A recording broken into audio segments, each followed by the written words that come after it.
On dit que certains marchés sentent le sang, d'autres la honte. Ce jour-là, l'air de Sainte-Rose portait les deux.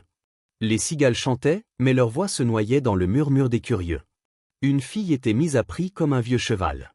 Pas pour un crime, pas pour une dette, seulement pour avoir eu un visage trop ordinaire. Et pourtant, parmi les rires et la poussière, un homme s'arrêta. Un homme qui ne regardait pas la fille, mais quelque chose qu'elle-même avait oublié d'avoir, une âme. Été 1887. Sous le ciel brûlant du Texas, la poussière s'élevait en ruban d'or autour du vieux saloon transformé en lieu d'humiliation. Sur les marches, une jeune femme restait immobile, les mains posées sur sa robe bleue trop repassée. Elle s'appelait Jeanne. 19 ans, ni belle ni laide, juste le genre de visage que le monde oublie sans remords. Son père, debout sur le perron, criait d'une voix enrouée. Elle n'est pas bavarde, mais elle sait coudre, cuisiner et obéir. Ça vaut bien quelque chose, non? Un rire gras répondit depuis l'intérieur. Jeanne tressaillit. Sa mère, adossée au poteau, lança d'un ton sec. Ce n'est pas Lucille. Elle, au moins, aurait rapporté un vrai prix. Lucille, la fille dorée, celle qu'on maria au fils du banquier, n'était plus là. Elle brillait désormais dans une autre maison. Jeanne, elle, restait et aujourd'hui, on la vendait. Une poignée de curieux s'était rassemblée, pas pour acheter, juste pour voir. C'est alors qu'un cavalier apparut. Seul. Pas de chariot, pas d'escorte. Son manteau portait la poussière du voyage, mais sa monture, une baie magnifique, respirait la noblesse. L'homme mit pied à terre sans dire un mot. Le silence tomba, comme si la chaleur elle-même s'était tue. Weston Turner. Les plus âgés le reconnurent, propriétaire du grand ranch au nord des collines. Riche, discret, presque légendaire. On disait qu'il parlait peu, qu'il travaillait seul, qu'il n'ouvrait sa porte à personne. Le père de Jeanne se redressa, un sourire avide au coin des lèvres. « Monsieur Turner, vous cherchez une fille de maison? Celle-ci n'est pas jolie, mais elle est docile. On n'est pas gourmand. » L'homme ne répondit pas tout de suite. Ses yeux se posèrent sur Jeanne, pas pour la juger, ni la détailler.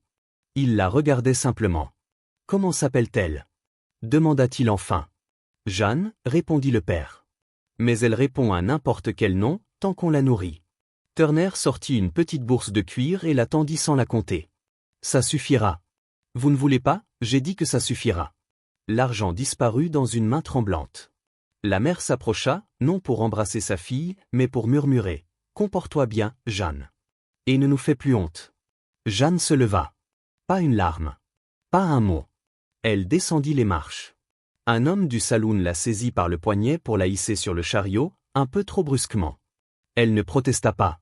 En se retournant, elle vit sa mère compter les pièces, le visage fermé. Elle ne leva pas les yeux une seule fois. Les roues grinçaient sur la terre sèche. Le vent soulevait des voiles de poussière.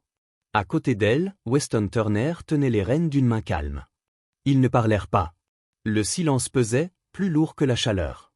Jeanne osa un regard furtif. Il ne la regardait pas. Il ne souriait pas. Il avait acheté une fille sans poser d'autres questions que son prénom. Était-elle sa servante? Son amante secrète? Une épouse qu'il cacherait comme une faute? La honte brûlait encore sa peau. Les mots de son père résonnaient, « Elle n'est pas jolie, mais utile. » Un coup de vent la fit tousser. Sans un mot, Turner prit une cape sombre derrière le siège et la lui tendit. « Mets-la. » Elle hésita, puis obéit. L'étoffe sentait le cuir et la résine de pin. Ce parfum étrange lui fit monter des larmes qu'elle ravala aussitôt. Le chariot avançait, monotone. Les cigales chantaient quelque part dans les herbes hautes. Jeanne revoyait son enfance, les matins où sa mère habillait Lucille, murmurant « Les jolies filles doivent être parfaites. » On ne lui avait jamais appris le piano, seulement à traire, à raccommoder, à s'effacer. Une fois, un garçon du voisinage lui avait offert un ruban. Sa mère le lui avait arraché des mains, elle n'a pas besoin de pitié, celle-là. Plus tard, le même garçon avait courtisé Lucille. Jeanne n'avait jamais revu le ruban. Le chariot s'arrêta enfin. Devant eux, s'étendait une mer d'herbes et de fleurs sauvages, caressées par le vent.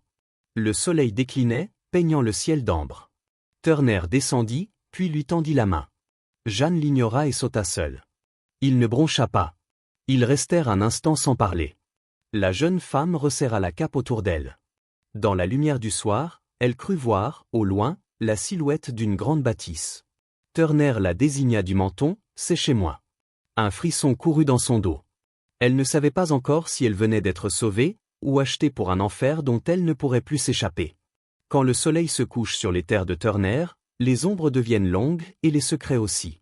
Ce soir-là, un cri avait résonné dans les écuries, un cri qui allait tout changer. Ce fut le début d'un silence nouveau entre eux, pas celui du mépris, mais celui qu'on réserve à ce qu'on ne comprend pas encore. On dit que certains amours ne naissent pas d'un regard, mais d'un geste oublié, d'un souffle partagé.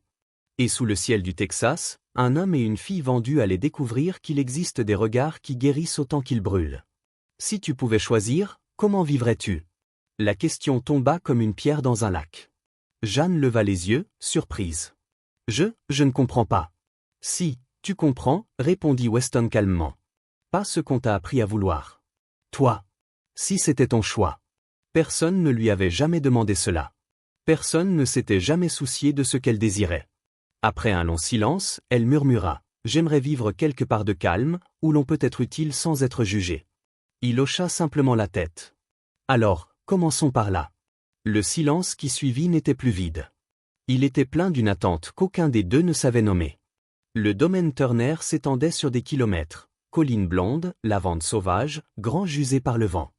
La maison principale se dressait sur une butte, simple mais fière, avec un grand porche où la poussière se mêlait aux rêves. À leur arrivée, personne ne posa de questions. La vieille intendante, Mavi, tresse grise et regard d'acier doux, conduisit Jeanne jusqu'à une chambre lumineuse. Ici, on se lève tôt, dit-elle en déposant des draps pliés. Aucun ordre, aucune consigne. Weston ne commandait pas. Pas ce jour-là, ni les suivants. Jeanne attendait qu'on lui dise quoi faire, nettoyer, servir, s'effacer, mais les mots ne venaient pas. Alors elle commença d'elle-même. Elle nettoya le jardin, redressa les herbes folles, étiqueta les bocaux de menthe et de camomille. Quand elle découvrit que l'un des garçons de ferme ne savait pas lire les étiquettes médicinales, elle proposa de lui apprendre. Bientôt, deux autres vinrent écouter. Weston observait sans intervenir. Les hommes l'appelaient Mademoiselle Jeanne avec un respect inattendu. En ville, les rumeurs allaient bon train. Turner s'est acheté une fille sans beauté. Sans doute une de ces femmes qu'on garde sous clé. Un jour, le forgeron plaisanta devant lui. Weston répondit d'une voix calme. Personne, chez moi, n'est une possession. Souviens-t'en. Le forgeron ne rit plus jamais de cette affaire. Dans la maison, Weston observait Jeanne autrement. Pas avec désir, mais avec curiosité. Elle ne marchait jamais nerveusement, elle lissait sa jupe. Après s'être lavé les mains, elle les cachait toujours derrière son dos, comme si leur simple présence pouvait déranger. Le soir, elle levait les yeux vers la lune avec une dévotion muette. Il se surprit à souhaiter qu'elle lui parle davantage. Un après-midi, un cri éclata dans les écuries. Un poulain s'était coincé la jambe entre deux planches. Le sang et la panique emplirent l'air. Weston courut, Jeanne sur ses talons. Il maintenait l'animal, murmurant des mots rassurants. « De l'eau, vite !» cria-t-il. Jeanne revint, les bras pleins, le visage calme. « Il me faut un linge propre, bouillant, dit-elle. »« Tu connais en chevaux ? » ?»« Non. Mais je connais les fractures.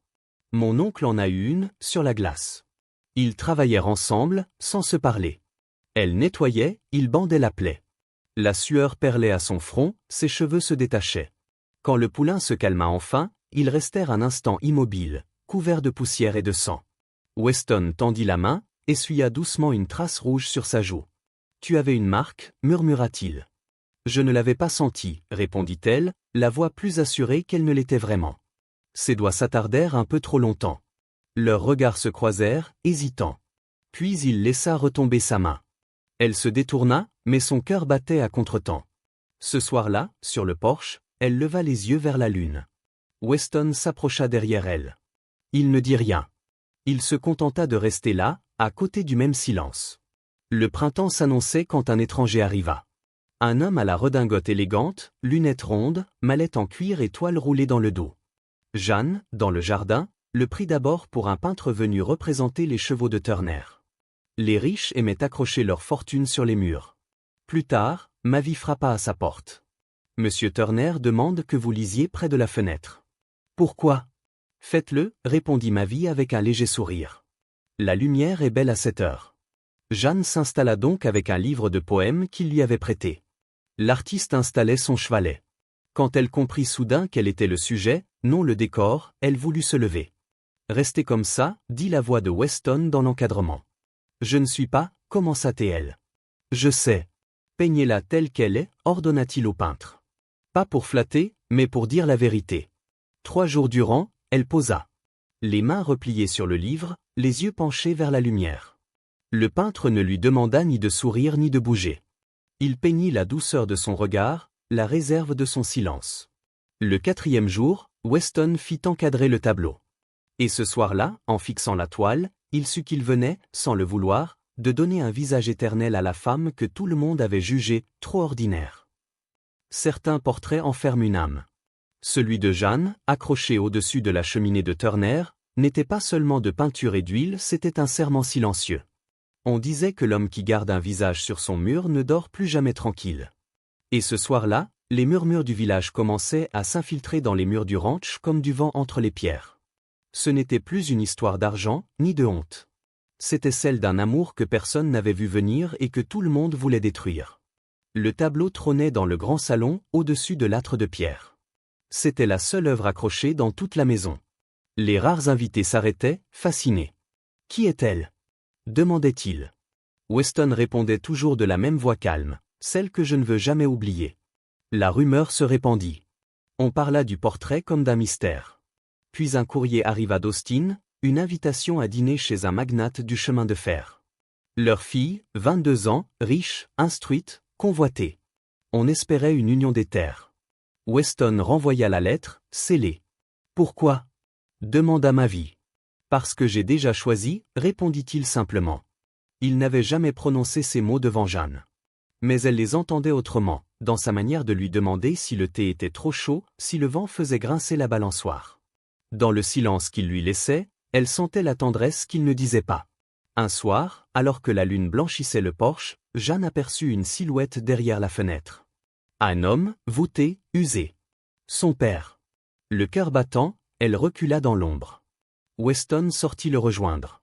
Ils parlèrent à voix basse. L'ancien triturait son chapeau, évitant le regard.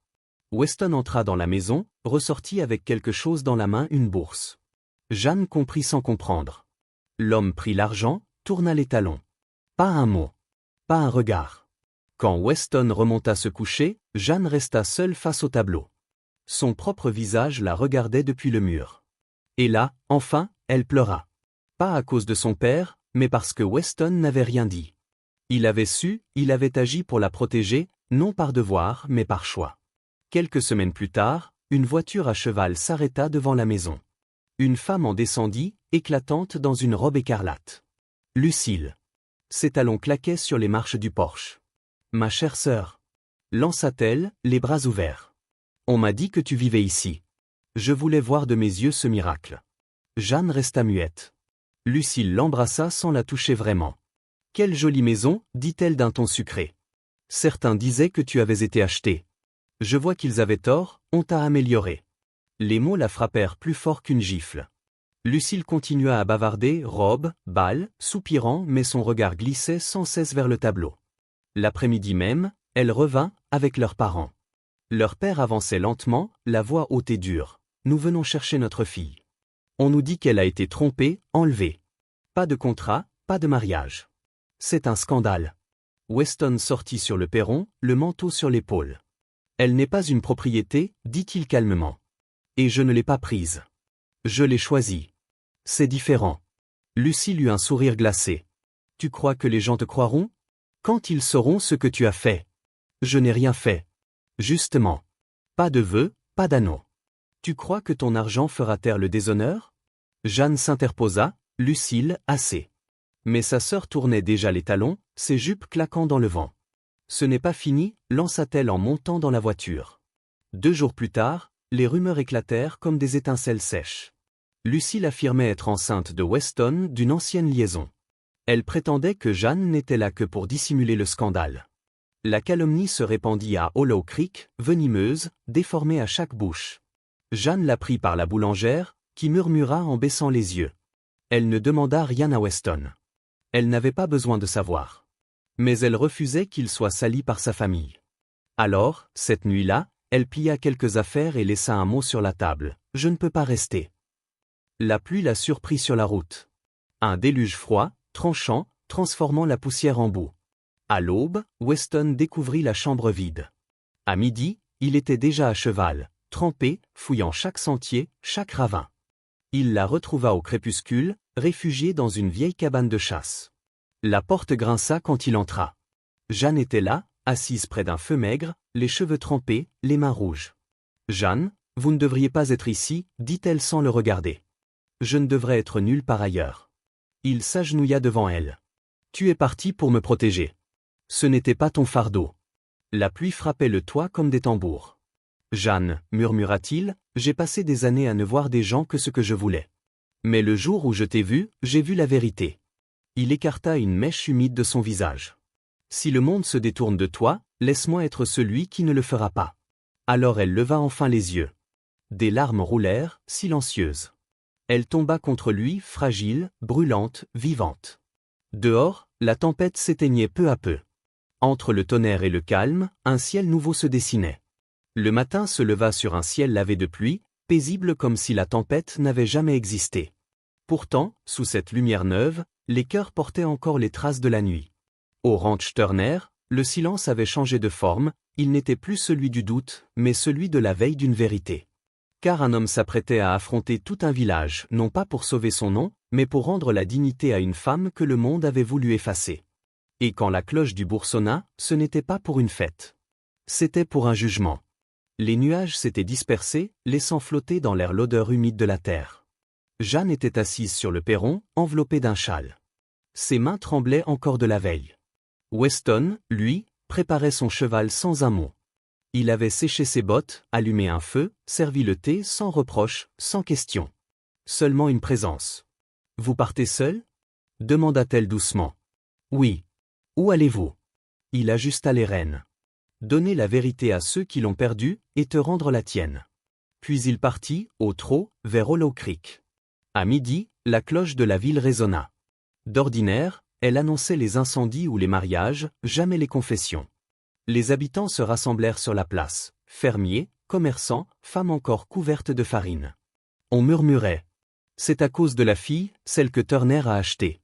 Non, elle s'est enfuie, dit-on. Au centre, Weston se tenait droit, les traits tirés, son manteau taché de boue. À ses côtés, le prêtre et l'ancien du conseil. Puis Lucille arriva. Voile noir, mouchoir blanc, théâtre parfait. Ses parents, raides derrière elle, semblaient faits d'orgueil fané.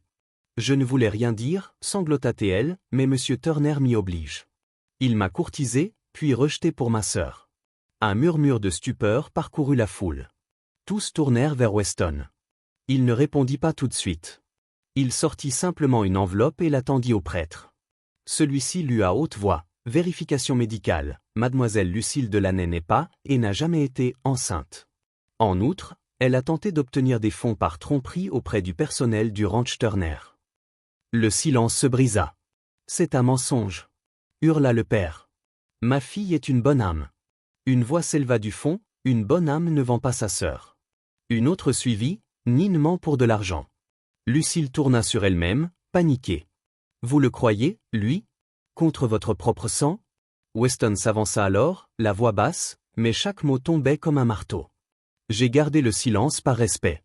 Mais ce silence a blessé celle qui ne le méritait pas. Son regard balaya la foule. Je n'ai pas acheté Jeanne. Je ne l'ai pas sauvée. Je l'ai vue. Et ce que j'ai vu valait mieux que l'or et les commérages. Il marqua une pause. Et je la choisis encore. Lucille voulut parler, mais il leva la main.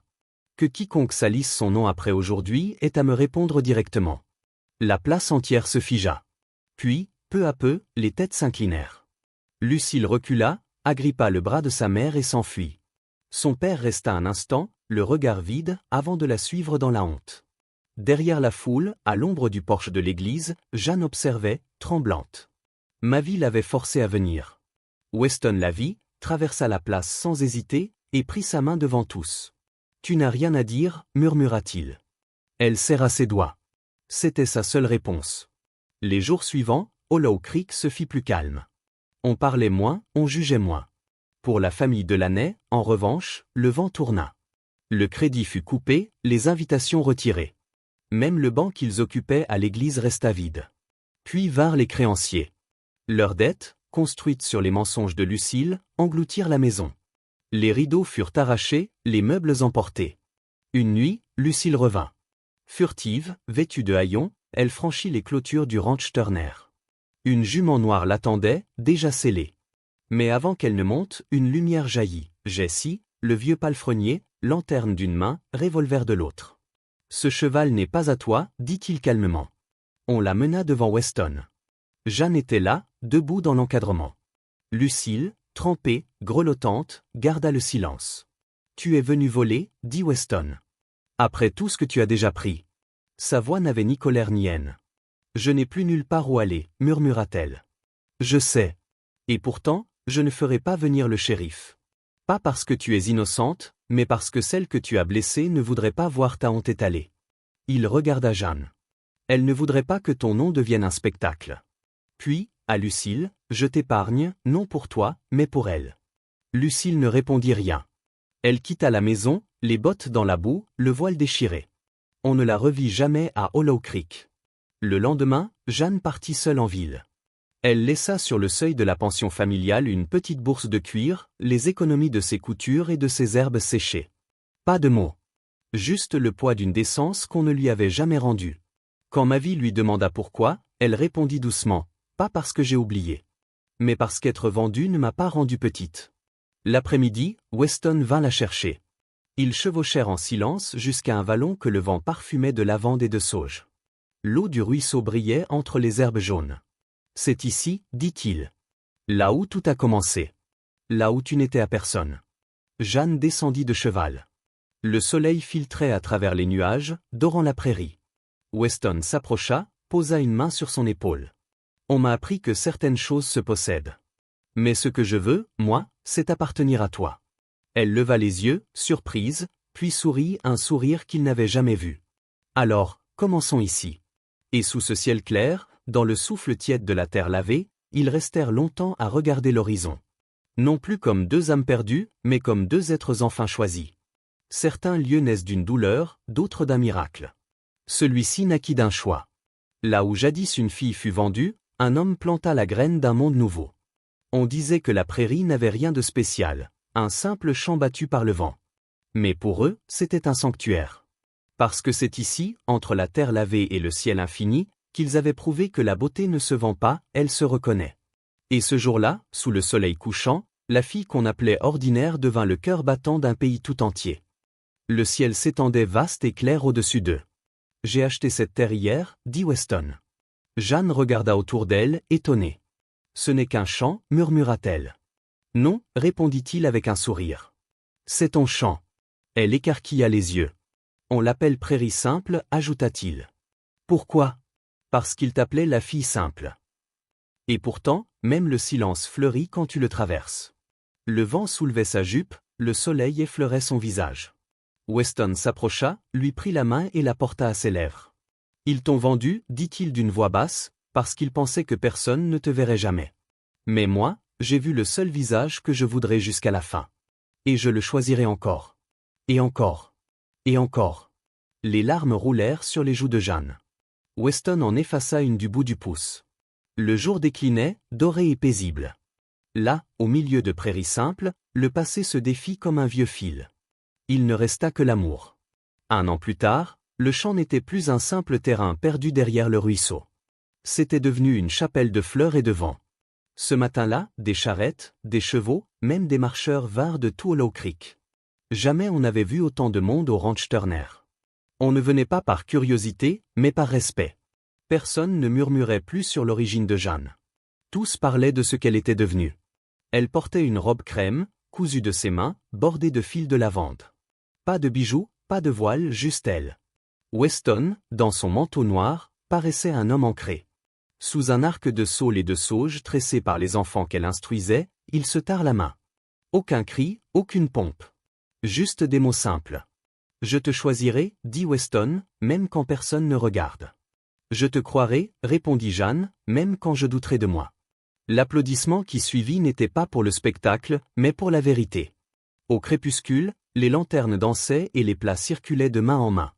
Weston guida Jeanne un peu plus loin, jusqu'à une petite bâtisse en bois, toute neuve. Au-dessus de la porte, un panneau, Cœur simple, avenir lumineux. À l'intérieur, 2 rangées de bancs, une table, des ardoises, des étagères pleines d'étoffes et de fils. C'est la première école de Hollow Creek, dit-il. Pour les filles qu'on oublie. Jeanne porta la main à sa bouche, émue. 3 jours par semaine, elle y enseigna. Ses premières élèves furent les filles des ouvriers, une orpheline du feu des prairies, et une jeune mère qui n'avait jamais appris à lire. Jeanne leur enseigna les lettres, mais surtout la fierté de lever le menton. Parfois, Weston s'asseyait dehors, feignant de réparer une selle, juste pour écouter sa voix. Un après-midi, une petite fille, Clara, vint lui tirer la manche. « Monsieur Turner, demanda-t-elle, pourquoi avez-vous choisi mademoiselle Jeanne ?» Weston regarda par la fenêtre. Jeanne riait, un rayon de soleil sur la joue. « Parce qu'elle n'a jamais eu besoin de briller pour éclairer le monde, répondit-il. Ce soir-là, ils chevauchèrent ensemble à travers prairies simples. Les sabots résonnaient doucement, les fleurs s'inclinaient au passage. La lumière du couchant enveloppait tout d'or. Ils n'avaient pas besoin de mots. Leur amour n'était plus un murmure honteux, mais une force tranquille, celle qui répare sans bruit, celle qui choisit sans condition. Au loin, la terre semblait infinie, mais pour eux, elle suffisait. Il suffisait de cet endroit, de ce ciel, et de 2 cœurs enfin libres. Et là, dans la douceur du vent, la fille qu'on avait vendue devint l'école, la mémoire et la légende d'un pays qui, un jour, apprit à voir.